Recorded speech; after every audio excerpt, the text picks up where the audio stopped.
Hi friends, welcome to cine family 2. Prema Entha Madhuram serial ప్రముఖ G Telugu ఛానల్లో ప్రసారమవుతూ మంచి టీఆర్పీ రేటింగ్తో ముందుకు దూసుకుపోతుంది. ఈ serial hero heroine Sriram Venkat and Varsha Arya Anu క్యారెక్టర్లు చాలా అద్భుతంగా నటిస్తూ మంచి పేరును, గుర్తింపును, సక్సెస్ను అందుకుంటున్నారు. ప్రేమ ఎంత మధురం సీరియల్కి సంబంధించిన ప్రతి లేటెస్ట్ అప్డేట్స్ని ఎప్పటికప్పుడు షేర్ చేస్తూ ఉన్నారు. అయితే రీసెంట్గా Prema Entha Madhuram serial hero heroine Arya Anu and team shooting location latest ఫొటోస్ను షేర్ చేశారు. ఆ ఫొటోస్లో ఆర్య అను అండ్ టీం అందరూ షూటింగ్లో పాల్గొంటూ చాలా బిజీగా కనిపించారు.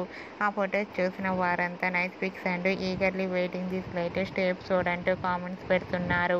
మీకు కూడా Arya Anu and team shooting location latest photos మీకు నచ్చినట్లయితే మీ అభిప్రాయాన్ని మీ కామెంట్ రూపంలో తెలియజేస్తూ లైక్ చేయండి, షేర్ చేయండి. మరిన్ని ఇంట్రెస్టింగ్ అండ్ లేటెస్ట్ అప్డేట్స్ కోసం మా సినీ ఫ్యామిలీ 2 ఛానల్ని సబ్స్క్రైబ్ చేసుకోండి.